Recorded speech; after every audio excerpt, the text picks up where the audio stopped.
there's no lyrics. I don't know what to do. But this thing, you know, I'm in the mood, and I'm in the mood, and I can't make you do the things that Robert said. He can make you dance, he can make you sing, he can make you dance, he can make you sing.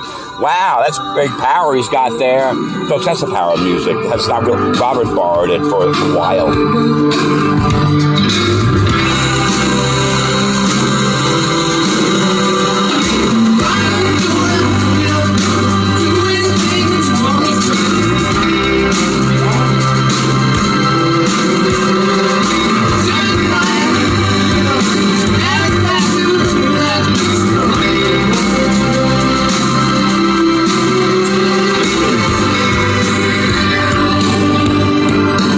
Robert, I want you to turn that music on, crank it up.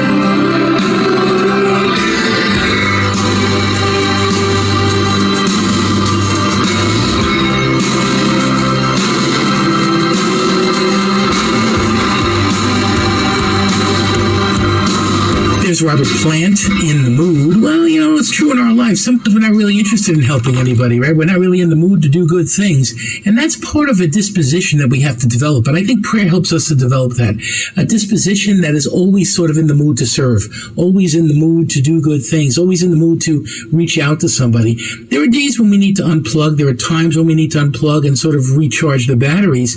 But ultimately, there's no off-season, you know, to being a helper. There's no off-season to being somebody who shares their gifts, because those gifts that we've been given by God don't go away in June, July, and August, you know, and come back in the fall. No, they're around all the time. So in our lives, you know, we have to be people who are willing to help all the time. Not always easy, of course, and there are days that are tougher than other days, and sometimes we're discouraged, but the reality is, get back on that two-wheeler bike and you're going to learn how to ride it and use those gifts well. If we give up, we're always going to need the training wheels. You know, that's part of our lives. We have to be brave enough to get back on the bike after we fall and continue to use our gifts. Always be in that mood, if you will, to kind of share those gifts with one another. Here's the Allman Brothers. Everybody has a mountain to climb.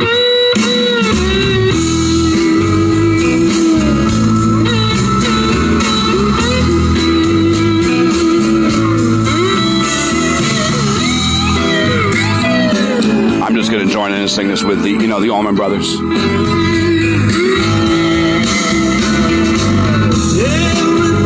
got a mountain to climb. This road is trying to get a little tough sometimes. Sometimes I know you feel like you can't go on. Need somebody who can back home. Need a friend to help you find your way home.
Story like this that spoke of a mountain, I would, you know, talk about the tallest mountain I ever climbed is Mount Humphreys. It's in Flagstaff, Arizona. I talk to you about what it was like, how when I attempted it the first time I failed. It was too early in the season, too much snow way up top, way above my knees, had to go back down. Then, to me, it was a great thing, but it's kind of a boring thing, so I just kind of sang some more.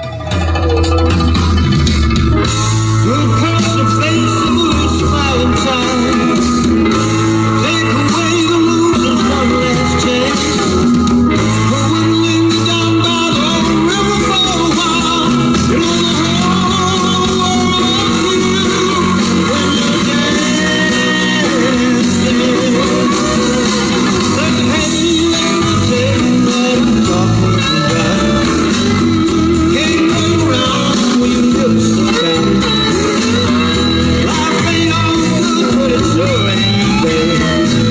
Anyway, it's the best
has the almonds, everybody has a mountain to climb. What's interesting about this song is it's a good reminder to us that, when we talk about sharing with other people, we haven't spoken really about being shared too, right?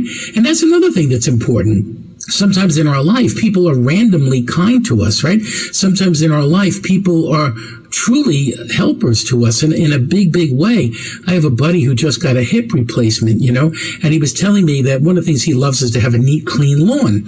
So he can't blow the leaves right now and all the fall leaves are falling. He said, some guy came by and just did the whole thing for me. He goes, I'm so touched and moved by that. He says, I can't believe this guy did this for me.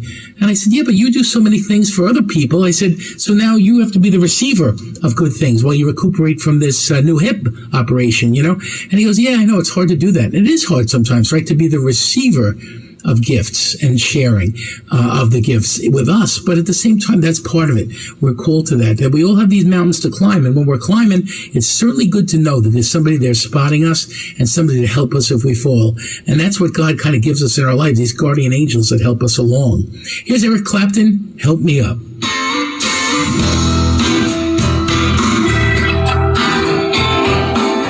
No disrespect to Eric Clapton. I joined in a great song with him last week on the Monsignor show. And, it was a lot of fun. But I wanted to say something about these times that you have to, kind of surrender a little bit. Maybe you're independent, and you like to rely on yourself. And sometimes, you can't. You need someone else to help you out, I remember there was this time. It was like around 2019, I was living in my car, Malibu. What an amazing vehicle. I mean, Malibu and me, we've been together since, around 2018. But yeah, I was like in between jobs. And, the place was exit 63 of the LAE. And I tell you no lie, Long Island Expressway Plaza. It used to be a Kmart there. Again, folks, things change. Now it's a Burlington Coat Factory. Kmart's have closed down. As far as I know, everywhere you can imagine, they've closed down. But anyway, I was living over there in my car, and before that and how I got there, I was like traveling across the country, and I was at some random gas station out in the middle of the country, and basically counting change. I was left like change, and I had, a couple of buckets of change, and I'm trying to figure out, and I'm standing in front of the door of the convenience store, and I don't know, some woman just randomly came up to me and gave me $3, because you could see I was obviously dead flat broke, and it was just amazingly, astonishing in my view. And I was so thankful and so grateful to her for doing that, and these things happen. And then, you pass it forward, just like the Monsignor suggests. You see someone else in need out there, reach out to them, help them out, give them a couple of bucks if you can, turn it around and do it the other way. But that's one example. I think recently a gift came my way I wasn't expecting, and that's from, believe it or not, the New York State, the government actually. Came through, the state government, not federal, but I'm not disparaging the federal government, just saying that particular bonus of which I speak for healthcare workers that work during the pandemic are hugely helpful for me. And so when they said to me, have you signed online, to do this thing for the bonus, I said, what bonus? And they said, oh yeah, there's a bonus, It's there's 2 sets of it, or maybe 2 rounds, and it's $1,500. And I said, well, shit, if I'm entitled to that, for my work during the pandemic, as a cardiac sonographer, then I'm definitely going to sign online and get that. I wouldn't want to miss out. And so I did. But to me, that's another, it's a blessing, and I'm grateful for it. I am. I'm thankful, as we talked about last week when we talked about revisiting thankfulness and being thankful, And I think of Phil's song, Phil Collins, just think about it. All the blessings that we have in our lives, regardless of what we have, that people that are less fortunate do not have. Now, of course, when Phil first did that back in 1989, they came after him. Yeah, the British press, the paparazzi came after Phil. They said, how can a guy like Phil Collins, a rich guy like Phil, write a song like that? And to me, that's nonsense. I defend Phil to the utmost of my ability when I say they don't understand that Phil is a caring guy and that he's given millions of dollars to charitable causes throughout a lifetime of creating great music, either in his solo career or with Genesis. I don't know who these people are, yeah. And it gets me every time, yes. And I do that. I could easily pop into genius.com, type in Another Day in Paradise, pick the song by Phil Collins from the album I'm serious, But Seriously. And by the way, this guy appeared on it as well, But Seriously. Eric Clapton. Go in there, But Seriously, the album, I wish it would rain down. No, I don't wish it would rain. Folks, I got to drive upstate. But it is kind of looking like rain as I speak. It's getting cloudy. But Phil's great song. Eric Clapton was on the song on guitar. Might have been lead guitar, Maybe he shared guitar responsibilities with Daryl Sturmer, who's worked with Phil for many years. I'll never forget the story I had about Daryl Sturmer's guitar sales. I mean, guitars that are used in concerts all over this great world, either on Phil's solo tours down through time or with Genesis. I mean, these guitars, you would not believe the excitement, the energy that these guitars have generated down through time, and that the sale of them at Daryl's auction generated, they're sold out, folks. Call Daryl. If you don't believe me, call Daryl Sturmer. You'll find out that the sales that he was having, that's done with. And those are completely sold out. There was a lot of excitement for those as well. So yeah, I talked about that. Of course, I talked about the last domino. That's what they say, that it's going to be the last time you'll ever see Genesis. Yes, Genesis or Phil performing live in concert. Phil says he's done. Phil can always change his mind. Wave it off. He's done it before. Again, his last, solo tour, the final farewell tour, he can do the absolutely, I promise, never again to return, the final farewell tour starring Phil Collins. I might get tickets to that. Faye might want to go, and I definitely want to go see Phil. So that would be fine. Phil can waive off his retirement if that's what Phil chooses to do. But if Phil is dead set certain that he does not want to do it anymore, then that's it. It's whatever Phil says. He's the guy, he's the boss of the thing. And there's nothing wrong with that. So we got about 7:48, a few more minutes left on the show. And then, again, I'll be segueing, of course, back in time travel mode, to, again, previous episodes that Monsignor has had on sharing our gifts, starting with the one that we started with earlier. From help me up. What's funny about that? In our lives, there are definitely going to be those falls. I was just kind of talking about that. There are times when we literally fall, where we fail, and who is there to help us up? Well, God is always there to help us up.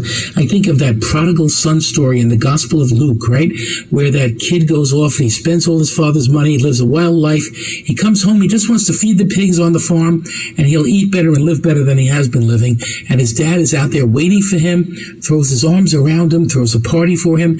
That's the love of God for you and for me. We can never ever fall and not be welcomed home.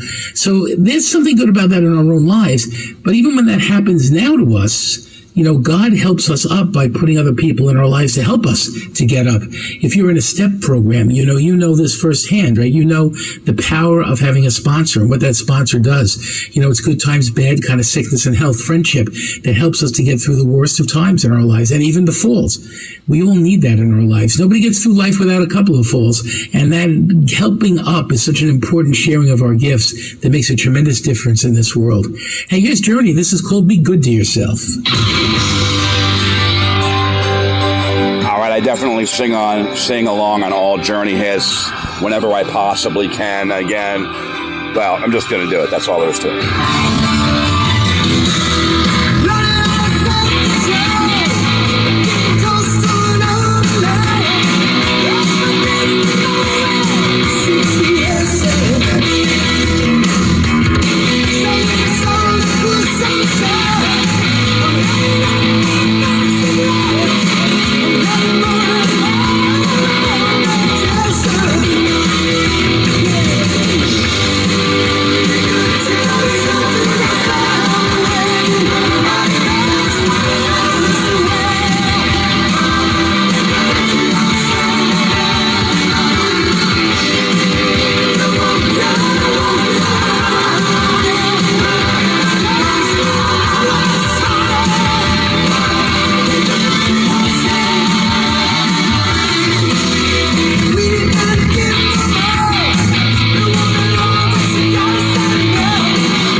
this journey, be good to yourself.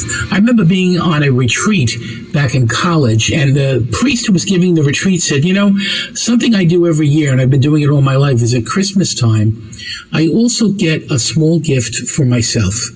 He said, something I might not usually buy. Now, back in those days, it was tapes, He said, I buy a cassette tape for myself sometimes or something like that, because it's important that we're good to ourselves, because loving ourselves is an important thing, too.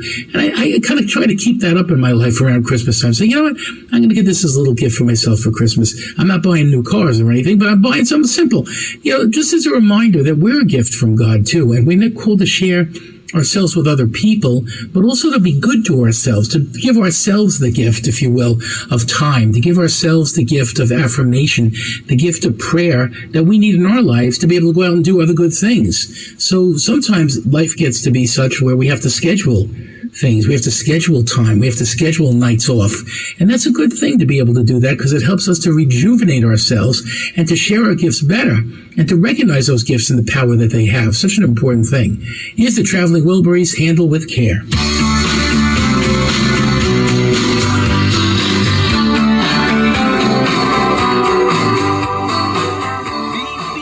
Okay, well, I must say this.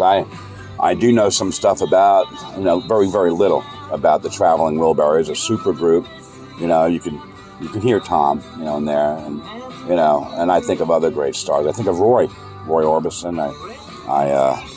I think of the late great George Harrison, and his fine work, but handle it carefully, and just the things that I want to be sharing and talking about today, and what I'm trying to do in terms of the program. And now again, normally if I knew a song like this, I would join along with them, and of course the other opportunity that I do have to do that I could have done was just say nothing at all, which is just be completely silent, and that was my prerogative to start talking. So now I'm going to pay the penalty to talk about this thing, but yeah, I had the power to turn it up.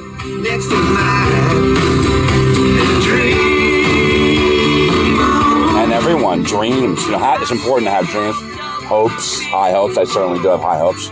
Sang that song, of course. It was a great song. Bruce Springsteen, again, it banned in Russia, but elsewhere in the world, it can be heard in the video. And I'm just saying, that's what they said. SME Entertainment, they said it was blocked, just like Billy's song Pressure, blocked in Russia. Perhaps SME, on behalf of Columbia Records, has sanctions in place on the state of Russia for their aggression against their neighbor, Ukraine. Yes, I'm clearly for Ukraine in this struggle, as is the United States government. I've been very clear about Russia's responsibility for that attack, which was led by the dictator Vladimir Putin against the fine people of Ukraine in violation of long-standing United Nations precedent and regulations. You're not supposed to violate the integrity, the border integrity of your neighbor. You're not supposed to do it. It's very clear. It went all the way. And really, it's true in the first one, the League of Nations, as well as the United Nations. That's strictly against the Charter. And so, yeah, I've been quite clear in my condemnation of Putin, and will continue to do so on this show. Absolutely. Now, I know that, I could go into talking about how previous leaders have handled the dictator Vladimir Putin, some well, some not so well. But the Sunday Sunrise isn't really the kind of show for that. Is the morning show, Tuesday. Yeah, Faye was noted that yesterday. Well, you're missing some Monday shows, but you do some when there's like a holiday, a special event. I said, that's right. That's right, Faye. If there's a special event on a Monday, let's say a holiday, something like that, then let's say, let's imagine that it was, Memorial Day, and it was a Monday, and even though the morning show, not regularly scheduled on a Monday, Tuesday through Friday again, well, that would be a special occasion. Then I definitely would do and I have. And that's just the point I would make about that. Handle with care. That's, I guess, one of the great ways that we can share our gifts is just handle one another with care. A kinder, gentler people, a kinder, gentler town and village. all of that kind of adds up, you know, the way that we're kind and gentle to our family members and to our friends and the people who come to us and bunk into us. All of that makes such a huge, huge difference. We are a crowd that is often ready for a fight. And the reality is we need to kind of let our defenses down a little bit, discover those gifts God has given us and share them. This is a time of year where we're called to share gifts. It's not just about wrapping them up and putting bows around them. It's about recognizing the gifts that God has given us and sharing them with other people. When we do that, the world's a better place, but ultimately we're incredibly gifted and blessed and happy because of it. You've been listening to Religion and Rock. It's hosted by me, Monsignor Jim Vlaun, and it's engineered and produced by the great man of sharing his gifts, Stephen Chaldone. Have a wonderful week, everybody, and don't forget, say a prayer.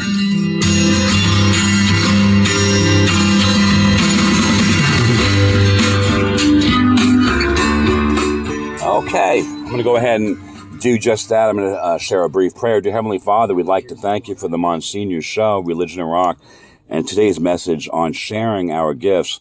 Lord, help us have the courage to share our gifts, to move before people, and using the power and grace of you, Lord, and your Holy Spirit. Have us to be able to learn and know the wisdom as to when to use those gifts and when to refrain. And we ask for this in Jesus' name. Amen. Okay, now we continue on with the show. It's 7:59 a.m. Let's find out what tune that WBAB has coming out of the break, out of the Monsignor show. Ha, they do this to him all the time. I don't know why they do it, but doggone it. Just kidding, folks. This is a great tune. You get it, Living on a Prayer, Bon Jovi, and it follows, you know, the Monsignor saying, don't forget, say a prayer. That's their way of giving a nod to the Monsignor and his show, you know, like a little wink and a thumbs up over there. You know, that's what they're saying in the control booth at WBAB. So I'm going to join Bon Jovi in the singing of this one as well. 8 o'clock exactly here on Long Island.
We got each other, and that's all.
Always fighting over who gets the drumsticks? Yeah, we got it covered. That was so much fun. Now, the drumstick thing, that was my brother-in-law, Kay, at Thanksgiving, this year. You know, he was pointing out, hey, there's only 2 of those. I don't care who gets the other one, but I'm getting the one of those in the evening. Led Zeppelin.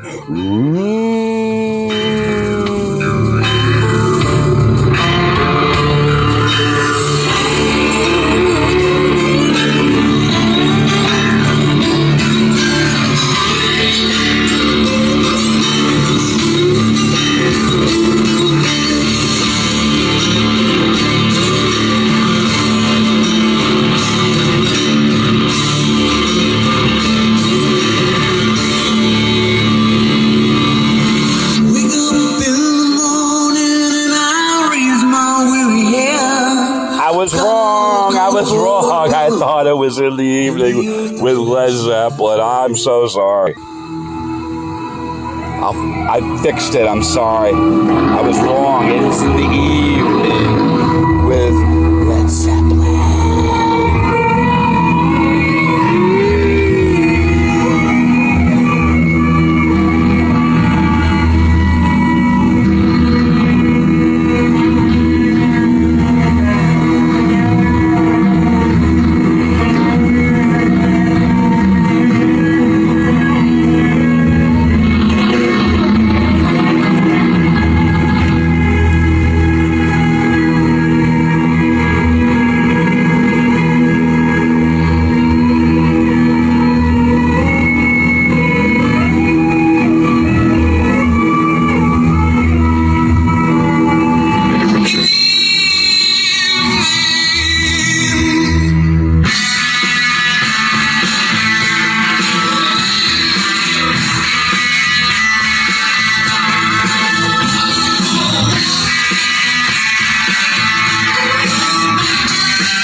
Partial in the evening at 8 minutes after 8 in the morning.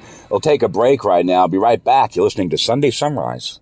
All right, it's about a quarter after 8. You know, Faye will be along and sooner than in, past years here at the Through These Walls Hotel, owing to the fact that the checkout time is now 11 instead of 12, and Faye's aware of that, And as I mentioned before, we're going to do that time travel.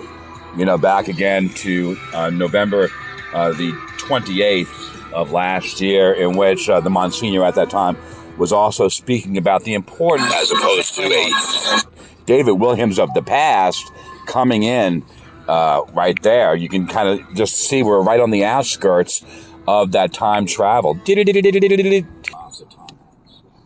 Now, back in the day, you recall that I did it again. I've done it several times in the past, but the defense of Tom Hanks in his iconic role as Forrest Gump and the park bench thing. David of the past is doing it then. Captioning for it, right? Isn't that what you do? You take a picture from somewhere out there on the internet that you find. And then you put text on it and you call it a meme. M-E-M-E. The Monsignor, you heard the Monsignor speaking of it this morning. The whole thing. Some of them are mean. Some of them are nice. Some of them are naughty. And some I understand that's how you do it. And then you put some text on, usually large, bold letters. And in this case, it was to the effect, well, you see, Mr. Hanks and his wife, they had, unfortunately. Now you see David Williams of the past explaining, giving the context in which that mean meme occurred back then. That's difficult, very difficult. While working on a film down in Australia about the life of Elvis Presley. And there's nothing wrong with that, making a film about the king of rock, There's nothing wrong with plays Colonel Parker, the business manager in the film. And, well, they basically said something to the effect, this is what it looks like, or this is what it feels like. I'm not sure which. When you're down in Australia and you've got the coronavirus and you can't blame President Donald Trump. Now, again, I was like, well, that's taking a shot at Tom Hanks. I think Tom Hanks is generally a great guy. I like his movie. I've never met the man, but I think there's a lot of people out there. Yeah, now who was this person taking a shot at Tom? Why were they taking a shot at Tom? What is that? As far as I know, and I, keep my ear to the ground pretty closely on Hollywood stuff and news stories. I don't recall Tom Hanks ever making any comments regarding the former president. Right, he didn't. Tom Hanks didn't. I have on my show, more so the morning show than Sunday Sunrise. Again, in the spirit of Sunday Sunrise, I tend to steer away from politics on Sunday, but I must say it was more me than it was he, Tom. Yeah. And his response to COVID, or how he managed it, or in fact mismanaged it at all. And so I thought it was mean. And, I'm sure that if Tom Hanks saw it while he was sick, with this dreaded disease, he probably just ignored it as well. I mean, to him, that would just roll right off his back. David Williams, like water off a duck's back. I mean, Tom, that didn't bother him. Right off his back. It's like, yeah, whatever. But yeah, now why do people do that? I don't know. It seemed like to me they had some sort of an agenda to attack Tom Hanks. Now, we also know he's been one of the people that this fake individual or individuals, so-called QAnon, have gone after for one reason or another, that he and... the old QAnon, fake QAnon stories and, all the... amazing bits of laughter, and in some cases tragedy, but in other cases laughter of some of the things that some people, educated people would believe. Unbelievable stuff. Are involved in some nefarious, illegal activity. And of course, Tom Hanks is an innocent man, innocent of all charges, whatever kind of criminal thing. For example, Pizzagate, where they blamed Hillary Clinton. Sure. Yeah, Hillary also innocent of all charges. This is where I typically would bring out Billy and we would do an innocent man. Again, some of these people have claimed to have violated the law. Again, made up charges, trumped up charges, completely a hoax, you might say. David of the past. She has something to do with a sex trafficking ring running out of a pizza parlor in Washington, D.C. A pizza parlor in Washington, D.C.? A pizza place in Washington? I don't think that type of activity occurs there. I don't. Wild person, Wild, crazy person. Raving lunatic shows up with a firearm to some pizza parlor, I don't know the address in Washington, I do not. And says, free the kids, where are they? I'm here to free them. He was looking for a basement where there were kids locked up, being used for that. armed with a dangerous military-style assault weapon, David of the past, certainly was. Strange individual. Was a guy throwing pizza dough up in the air, trying to take care of his customers, making... Absolutely, David of the past. I mean, the guy is just sitting there. He's making pizza for his customers, as they were last night. Faye and I went to this place on Sunrise Highway, and we did get a pizza pie. And, we shared it in the room while watching some TV, and I would be more than happy to talk about the TV show. It was The West Wing, starring Martin Sheen in his iconic role as President Bartlett.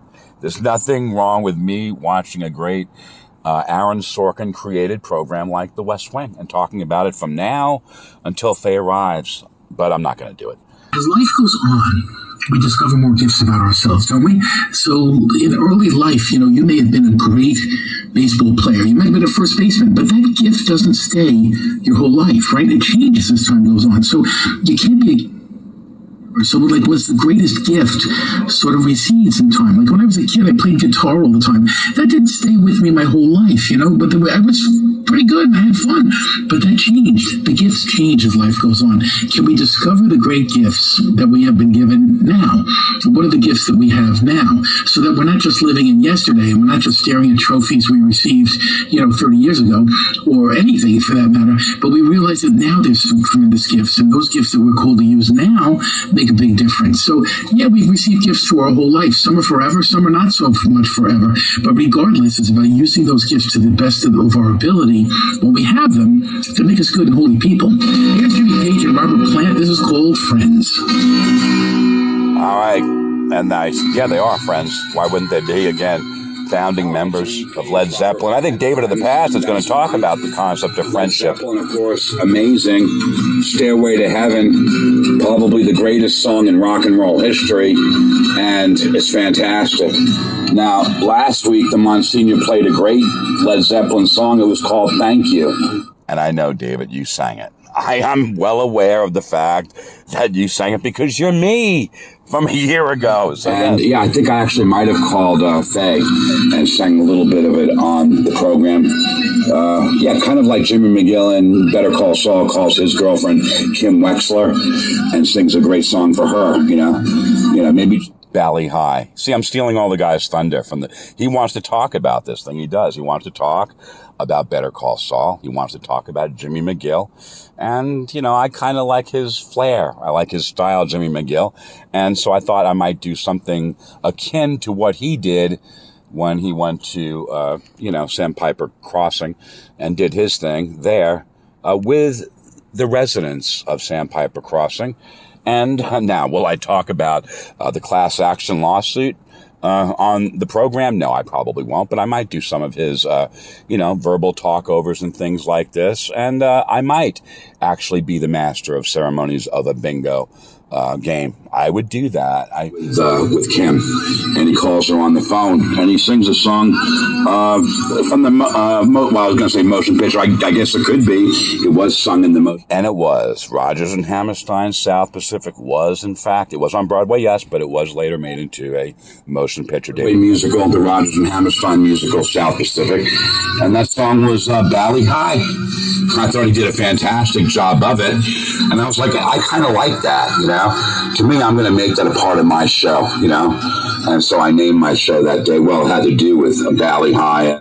And if I happen to, call my girlfriend Faye and leave her a message on her machine and sing either that or some other tune, and I think that's a good call to do that for your girlfriend. Soda's Point. They like that. Unaware, Soda's Point. Easily Google that, Google Maps or whatever.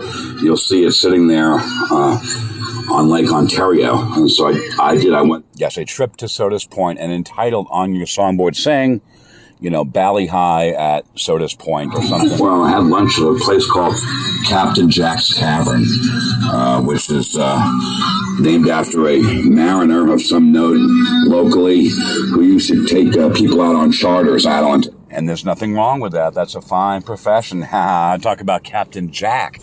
Let's talk about Captain Jack, shall you? Now again, Billy Joel with a great song, Captain Jack. He commented on CNN that He was demoted to private. I must say, it's not a private, it's able to seem that that's what you want to do. You want to demote me. Who Captain Jack was. I'd like to know a little bit about him, because of obviously the Billy Joel song, Captain Jack. Captain Jack. Now, again, here's another thing, Captain Jack. I'm not talking about Jack Nicholson. Captain Jack is a great guy, from back in the day. He's a mariner. He takes some people out on a charter. They do some fishing, and absolutely. And, of course, I like to tie it in with the Billy Joel tune, Captain. I do. I like to do that. I do. So I do. And in this particular case, posted out there by Mr. Ukulele Ninja. Now, why is he involved in the thing? I don't have the first clue. Maybe he plays the ukulele. Maybe he's a ninja. Saturday night and you're still hanging around. You're tired of living in your one-horse town. You'd like to find a little hole in the ground for a while.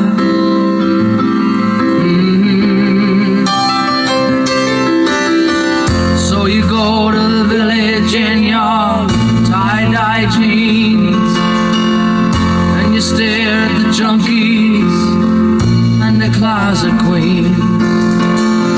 It's like some pornographic magazine, and you smile.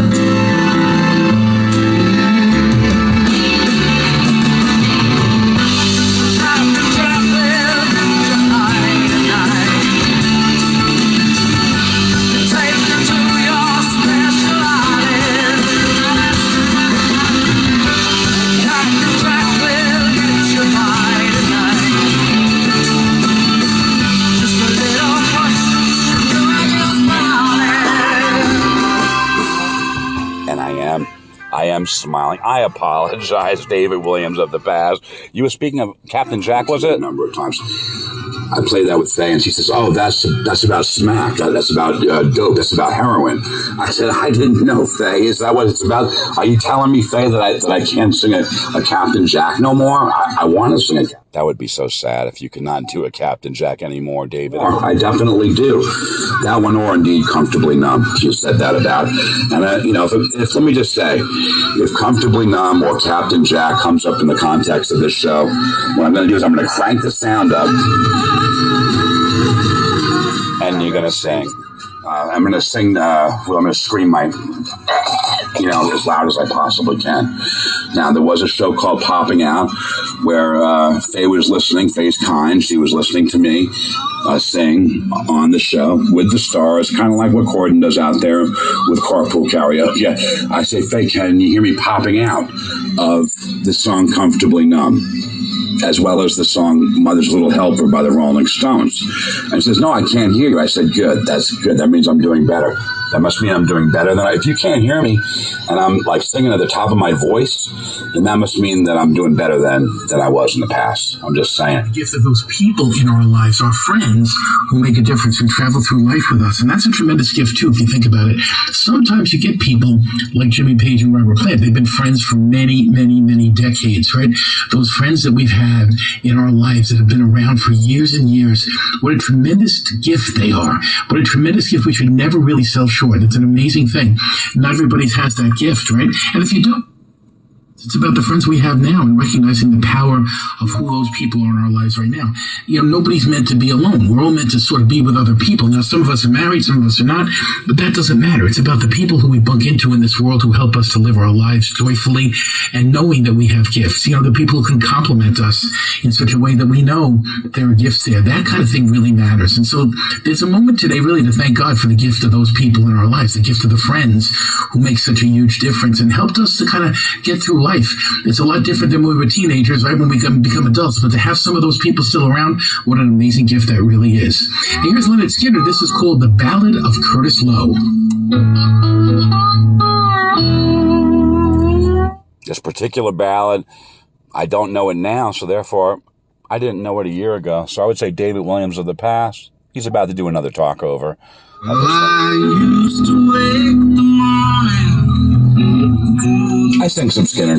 I just have never done this particular ballad before. If I had done this ballad about Curtis Lowe, then I would definitely sing it. I did the same thing a while back when the Monsignor played the ballad of Billy the Kid by Billy Joel. Now, I sing a lot of Billy Joel tunes. For example, on my second Love album for Faye, well, I had this great song called This Is the Time from his album The Bridge. And now, folks, this is the time right now. I'm going to go ahead and sing that. No, I'm just kidding. But that's a good thing. Start rolling on songs that were on your Love album, both of your Love album, Billy Joel tunes that were for Faye. And that'll help you stall quite a while. As my favorite Billy Joel song, which is Just the Way You Are. Yeah, Just the Way You Are from the 1977 album The Stranger. A fantastic love ballad and a very popular wedding song back in the day. I suppose even to today, people might still use that song for their wedding. My sister H and my brother-in-law are down in Tennessee. Yeah, I give them a shout out, you know. That's their favorite.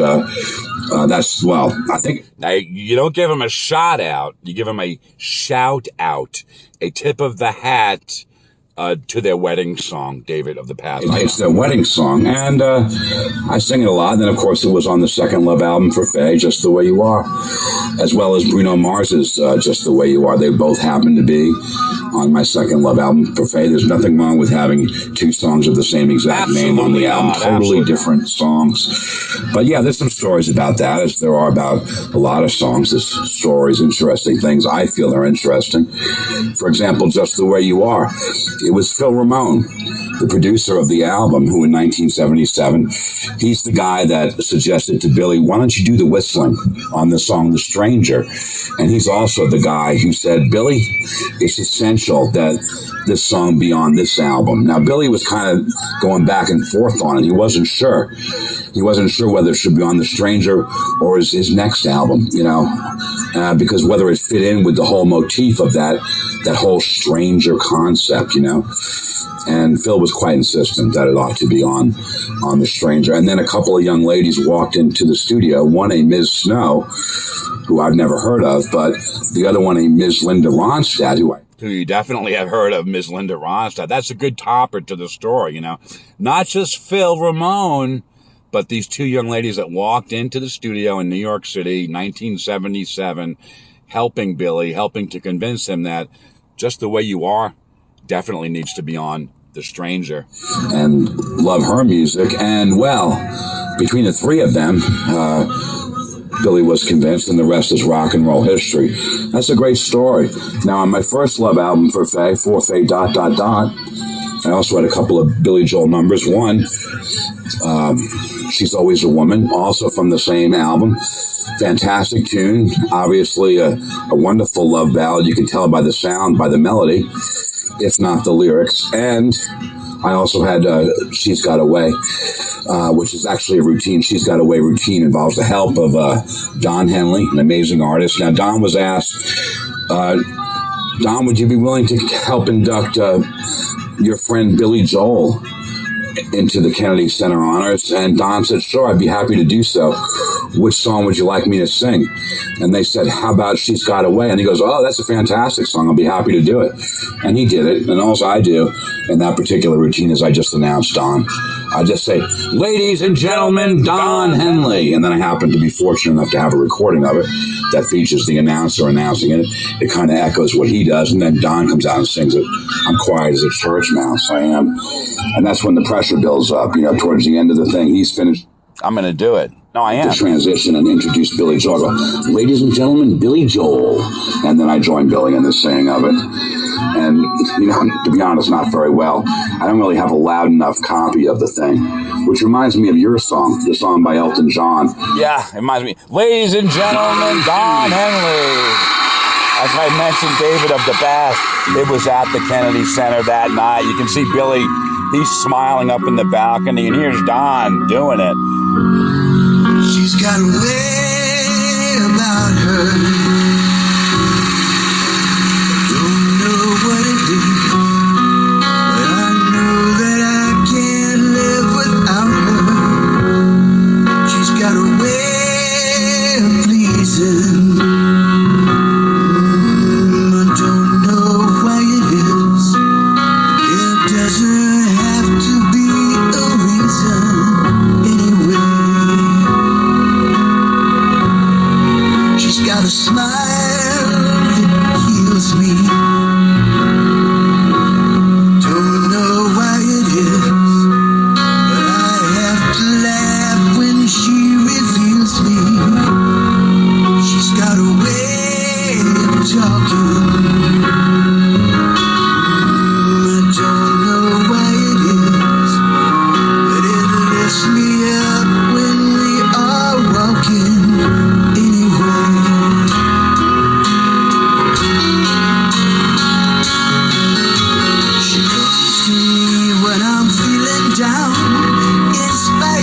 Without a sound, she touches me.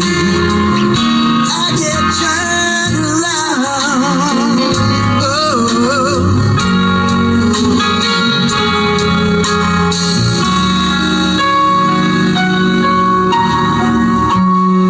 She's got a smile that heals me. I don't know why it is, but I have to laugh when she reveals me. She's got a way about her. I don't know what it is, but I know that I can't live without her anyway.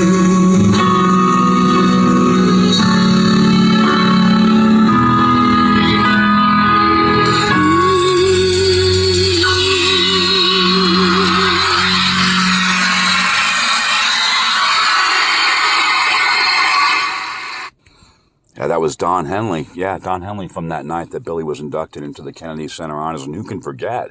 And the good thing about it, I know, I talked about it earlier.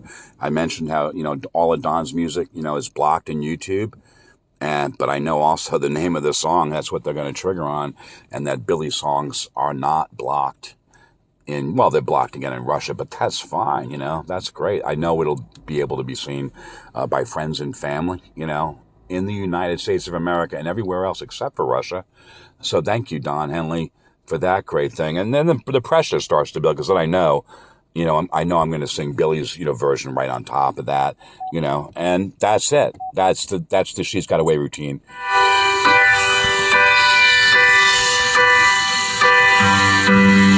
She's got a way about her. I don't know what it is, but I know that I can't live without her. She's got a way of pleasing. I don't know what it is, but there doesn't have to be a reason anyway.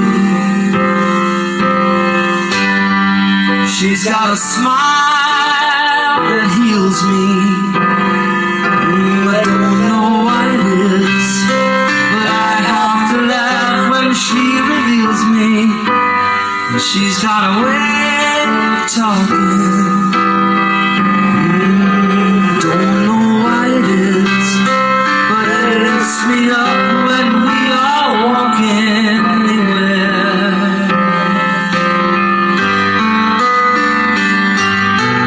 Comes to me when I'm feeling down, inspires me. Without a sound, she touches me, and I get turned on. She's got a way of showing how I make her feel, and I find the strength to keep on going. She's got a around her. Oh, and everywhere she goes, a million dreams of love surround her everywhere. She comes to me when I'm feeling down, inspires me. Without a sound, she touches me. I get turned on.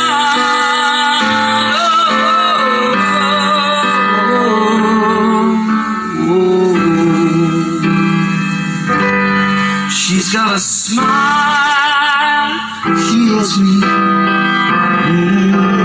don't know why it is, but I have to laugh when she reveals me. She's got a way about her.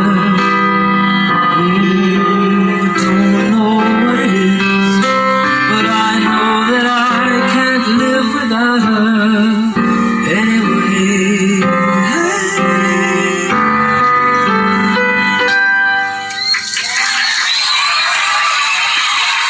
All right, so that was the She's Got Away routine for Faye, and it's 8:49 a.m., and we are waiting for Faye as we continue.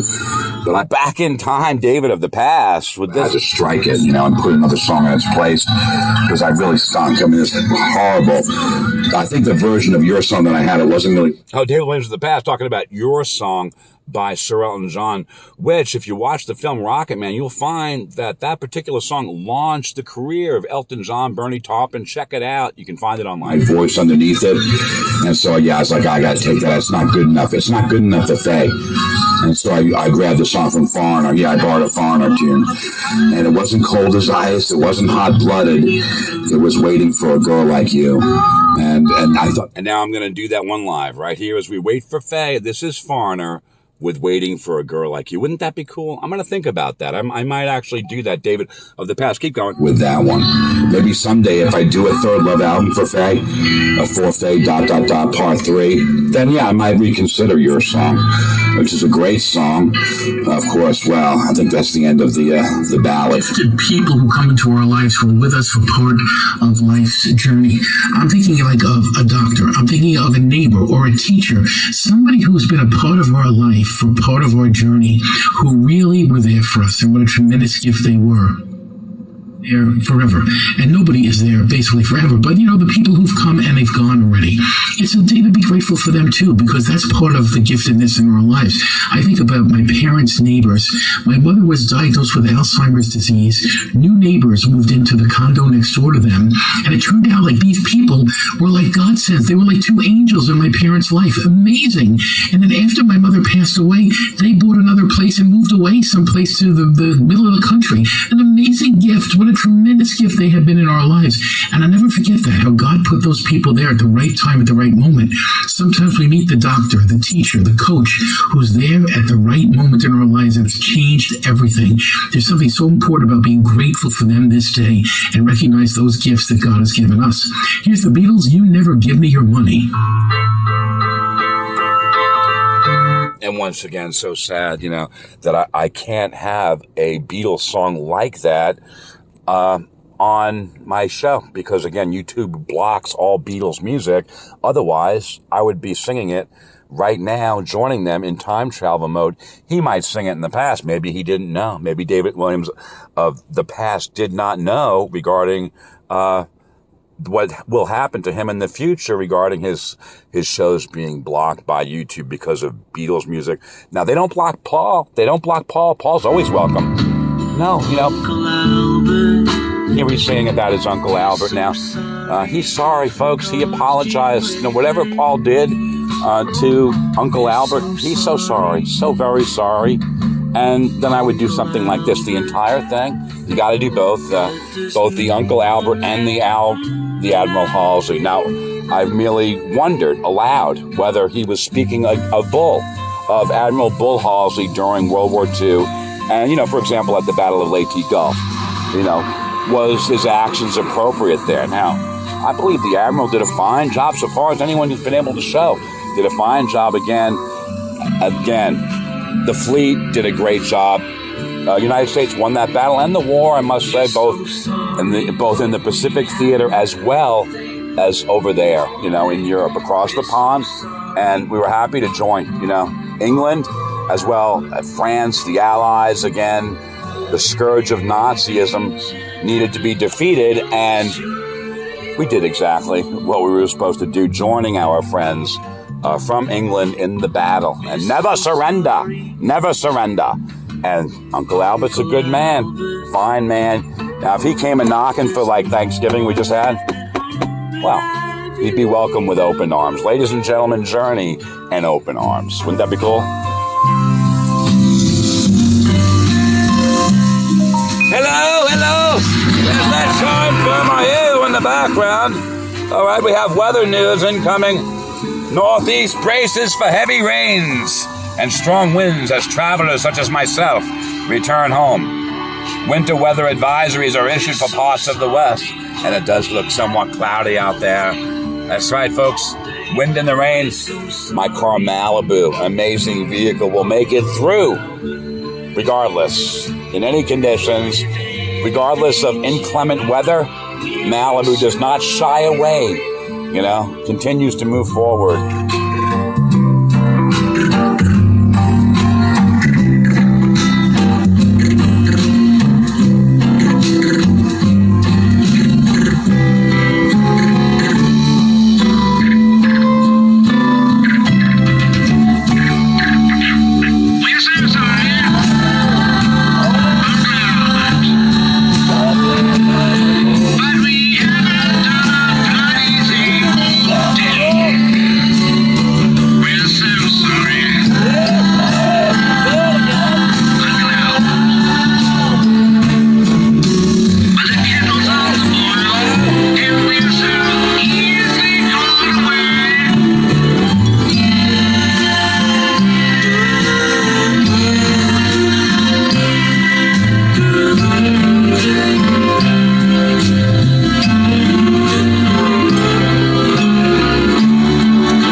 Hands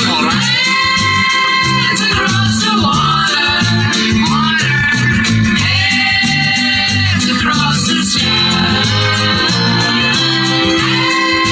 Hands across the water, hands across the sky. Little bit gypsy, get around, get your feet up off the ground, live a little, get around. Little bit gypsy, get around, get your feet up off the ground, live a little, get around.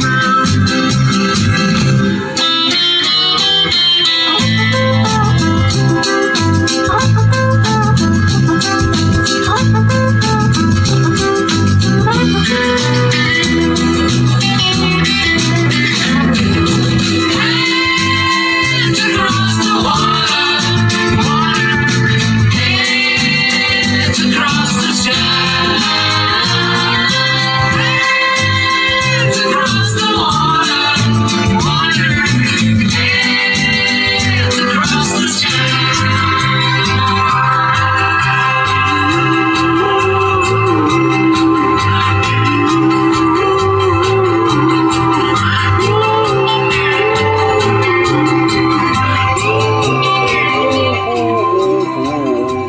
And we got around, round, we did. And then it's back right to the end of that Beatles tune. And then segueing right back into the Monsignor of 2021. Let's not forget, 1, 2, 3, 4, 5, 6, 7, all good children go to heaven. That's right. And all children, absolutely, in my view. Now, the thing of it is, bam, the Monsignor. Monsignor Jim, you're listening to Religion and Rock. We're talking about sharing our gifts today. Yeah, well, money is one of the gifts, right, that we're called to share in this world. Not always easy to do that. We don't always have a lot of extra lying around, but it's about what we spend our money on. And you ever think about that? I know if you go online, if you do like online banking, you can look at a pie chart of like how you spend your money. I really don't like doing that because the money like that I spend on certain things is such a waste. And you say like, why am I doing that? It's interesting when you take a look at our budgets in our life and what's important and what we spend. Is it about the little things of life? Is it about just self-entertainment, and going out and having a good time? Are we making the world a better place? Are we giving some money, resources that we earn to help make other people better? I mean, the way this world is built and constructed, the way our country is built and constructed, is it can't take care of itself. It needs other people to step forward. So when we step forward, it makes a difference. When we help somebody, it makes a difference. When we reach out to a family who's hurting, it makes a difference. So that's part of that sharing of our gifts. That's part of our call as the people of God, and to make a difference in people's lives. It makes a big difference. Here's the Rolling Stones. This is called Gimme Shelter.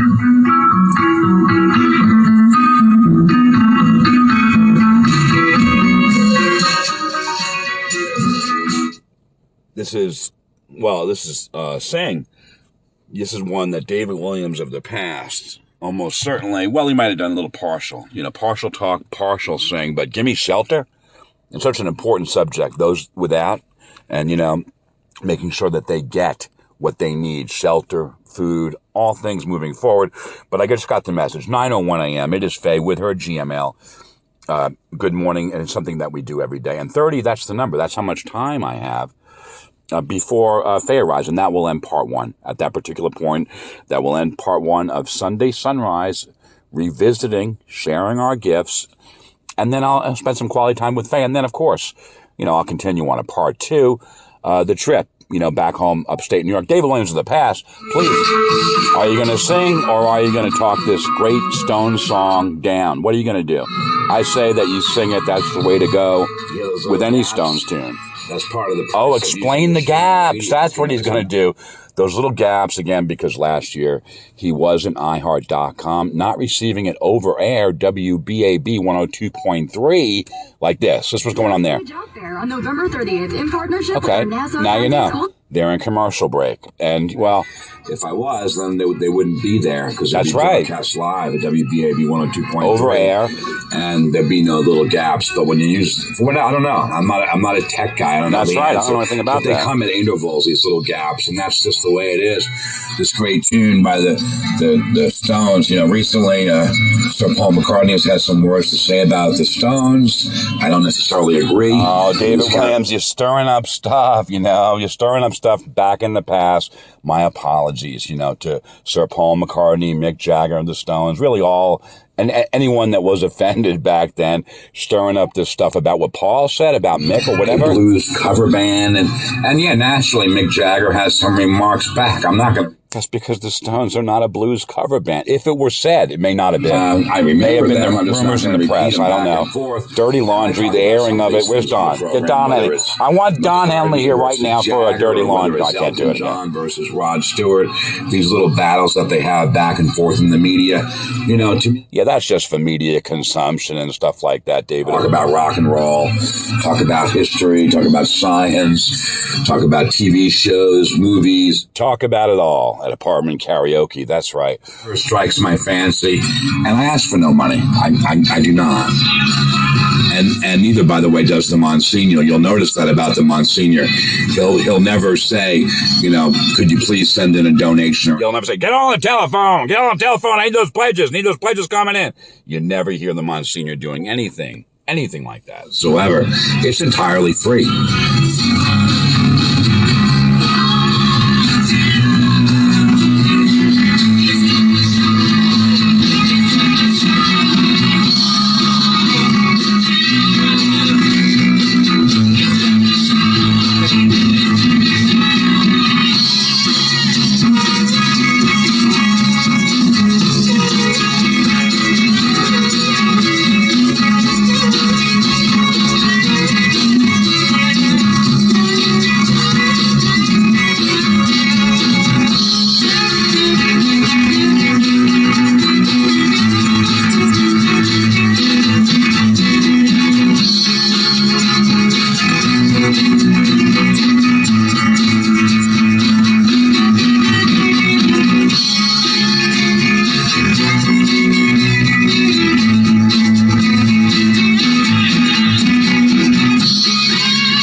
Stones, gimme shelter. Interesting thing, there are people out there who literally shelter people who are homeless or people who need help. And sometimes that even happens in our own family, right? Parents take their kids back into the house to make some money and kind of get on their feet after college before they can get their own place.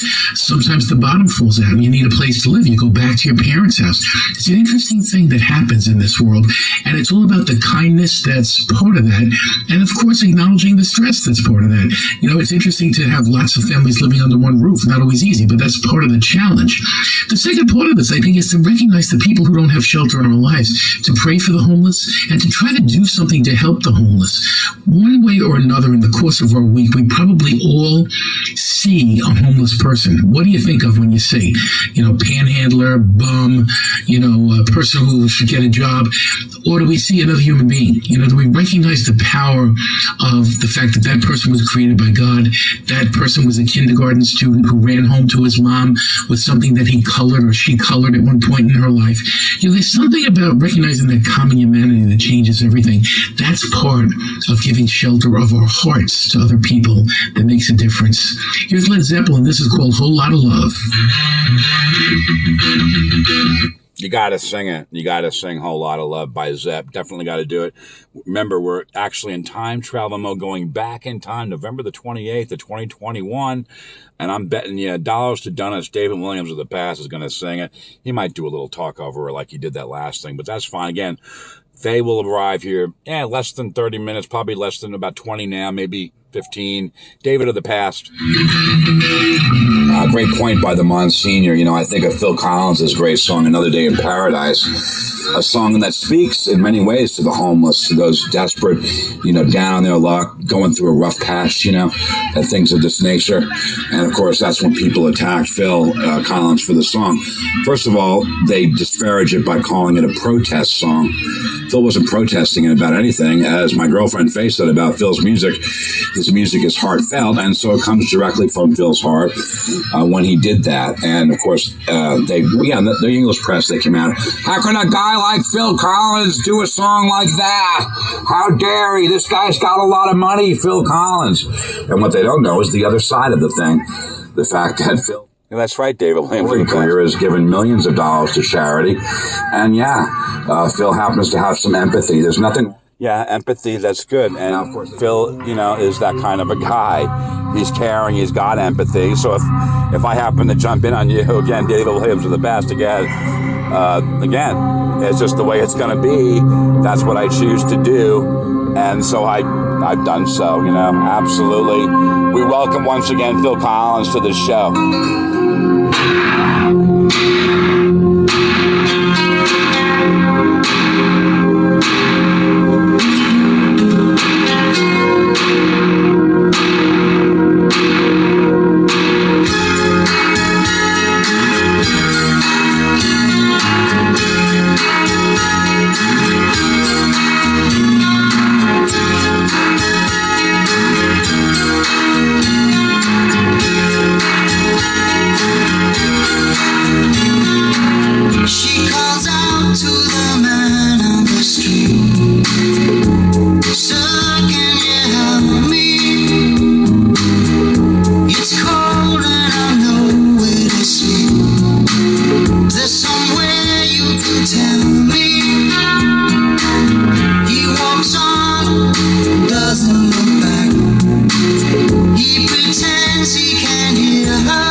and probably been moved on from every place. 'Cause she didn't fit in there. Oh, think twice. It's just another day for you and me in paradise. Oh, think twice. It's just another day for you and you and me in paradise. Just think about it.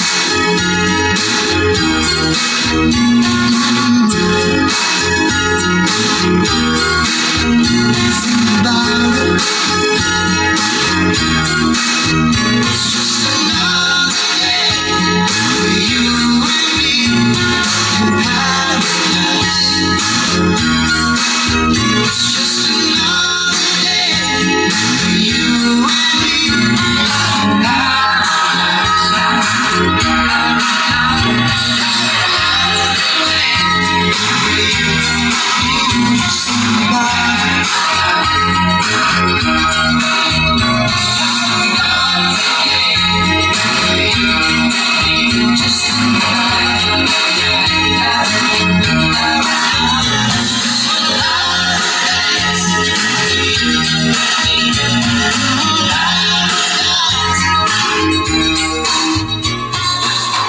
Yeah, like Phil says in the past, just think It's about about this word woke.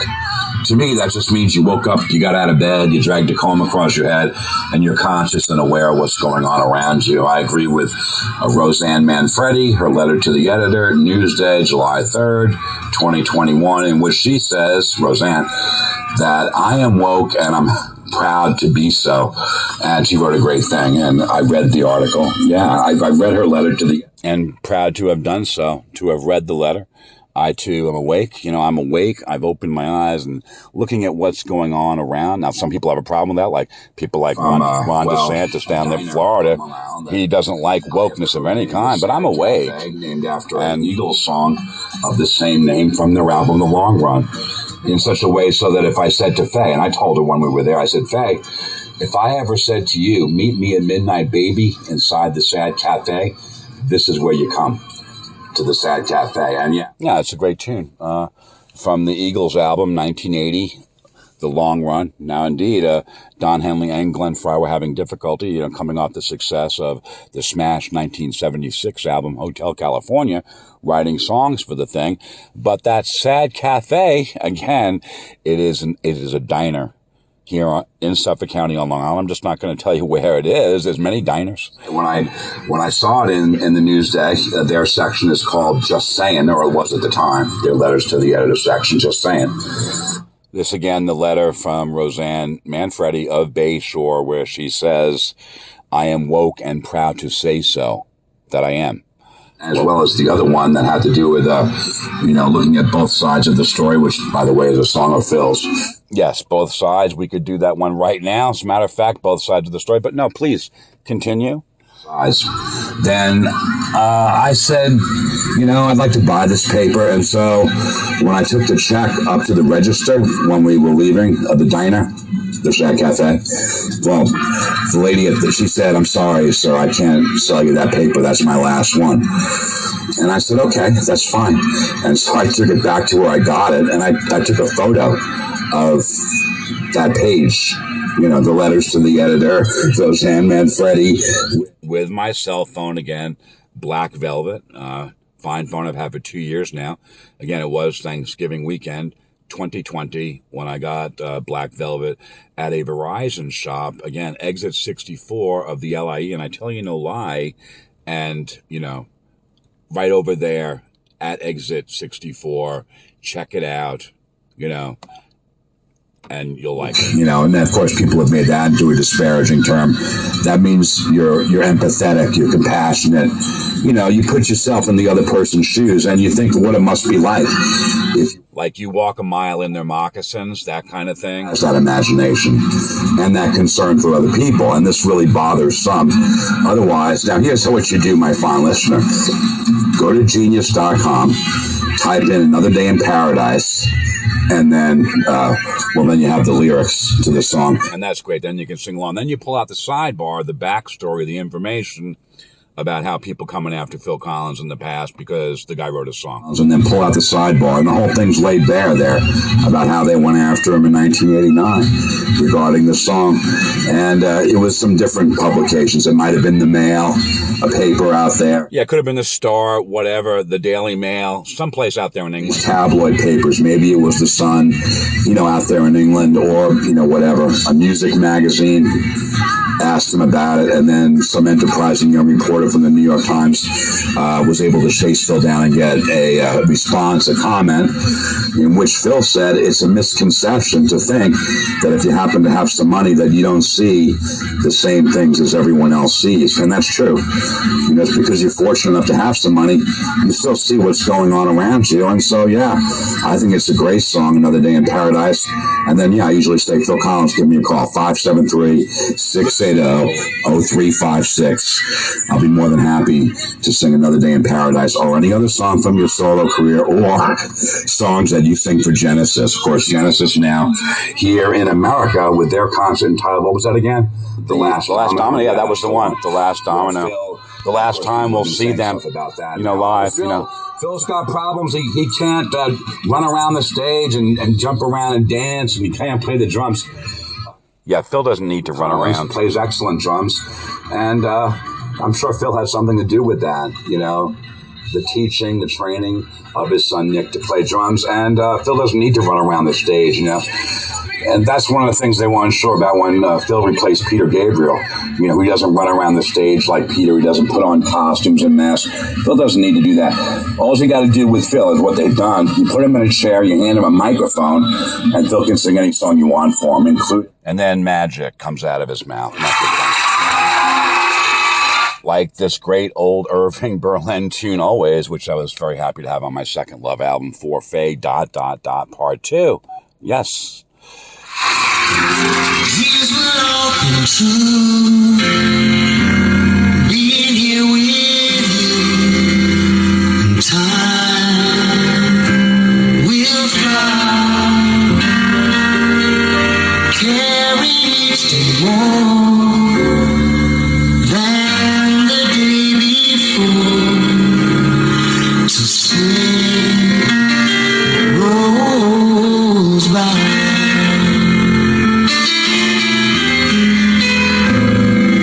Springtime has gone. Will my love linger on? I'll be loving you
just an hour.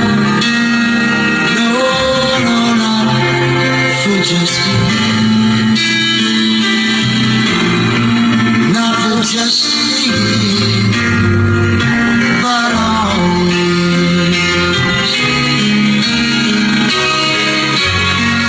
Days may not be fair, always. That's when I'll be there, always.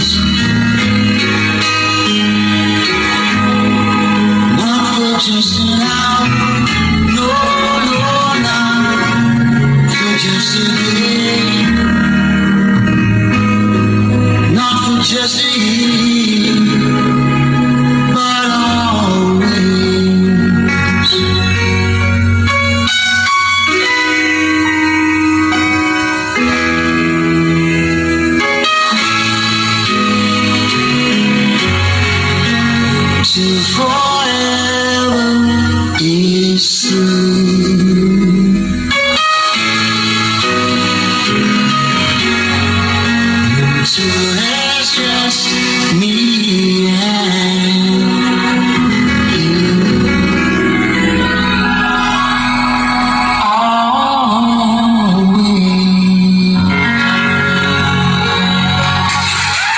All right, thank you, Phil Collins. That's right.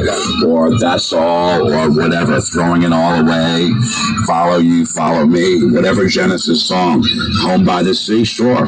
Because Yeah, Home by the Seashore, but Follow You, Follow Me. Again, a great Genesis tune also on my second Love album, For Faye. They will be on about 5 minutes or less. So I'm just saying. at least in the review that I read, it was a wonderful thing. It's kind of like a Halloween kind of song. It's kind of scary, ghosty.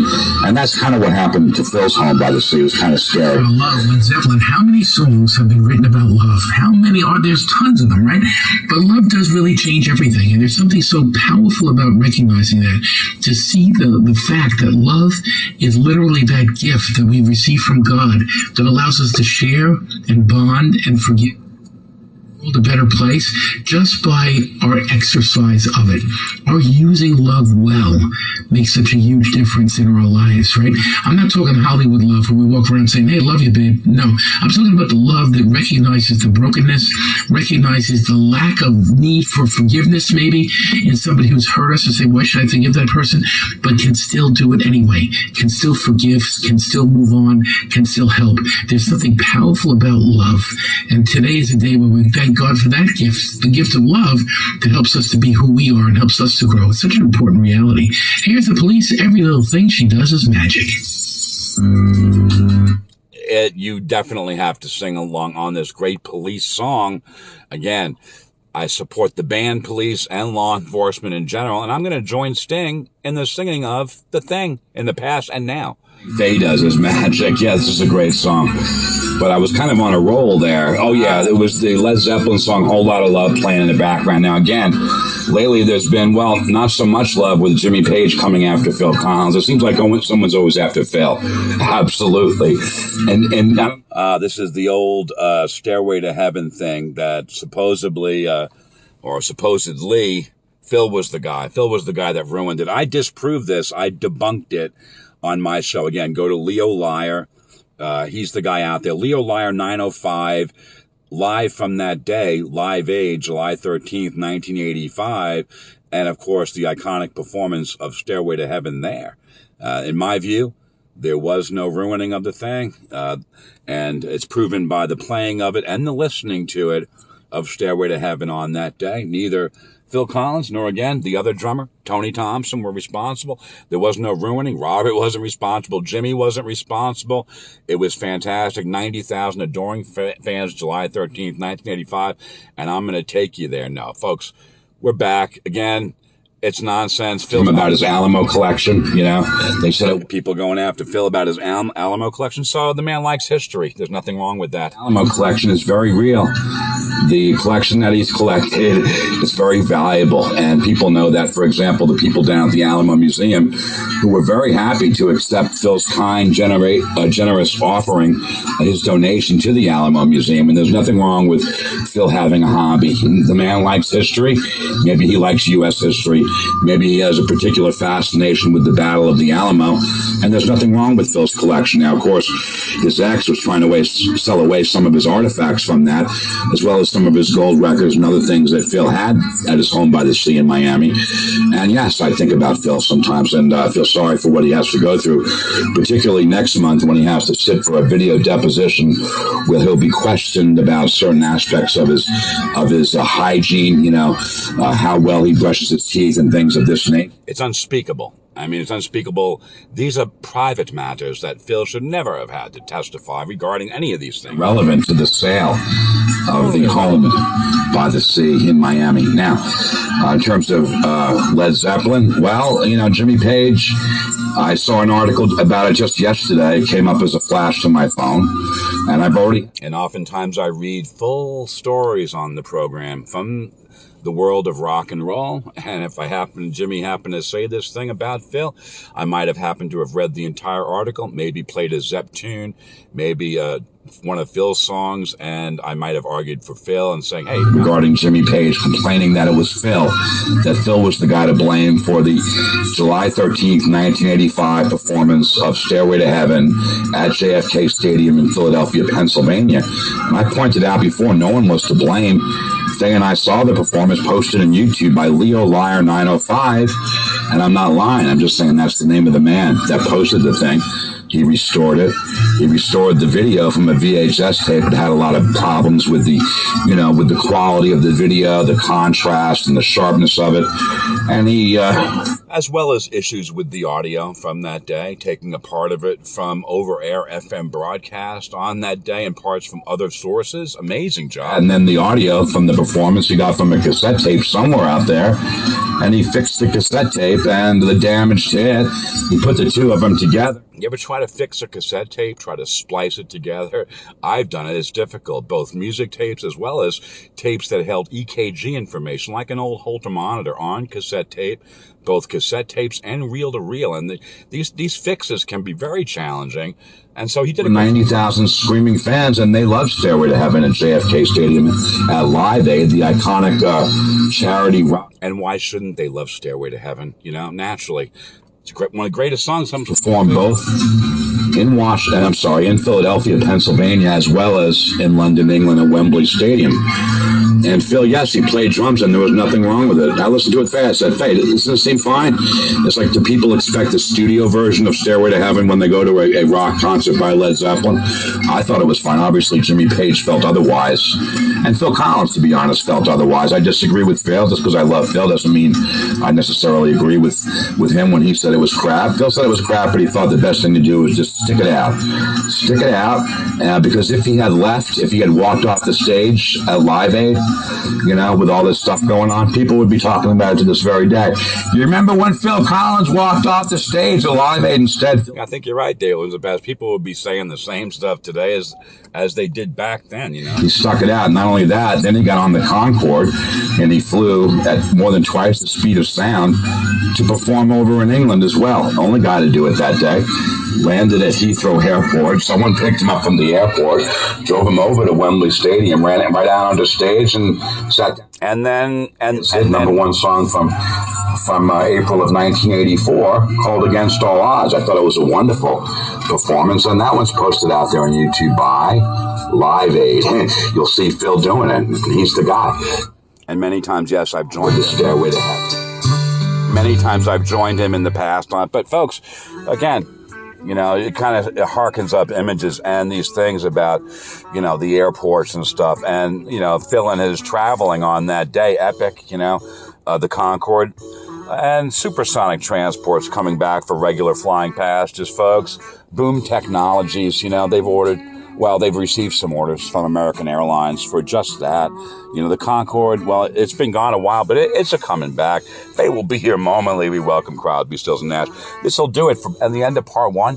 Thank you for listening. I hope you'll continue, again, the great journey on part 2 of today's show.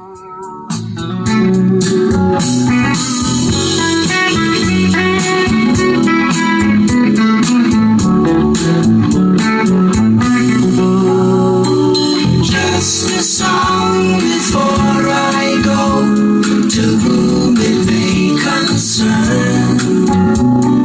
Traveling twice the speed of sound, it's easy to get burned. When the shows were over, we had to get back home. And when we opened up the door, I had to be alone. She held me with my suitcase.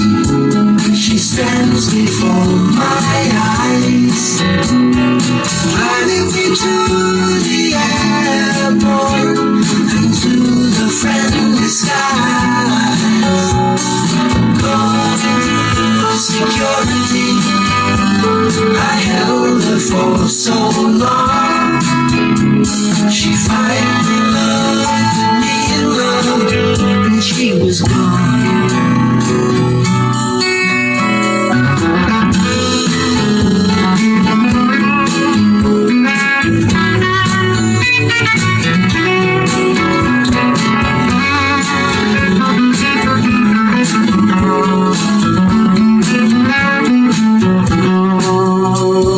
Just a song before I go, a lesson to be learned.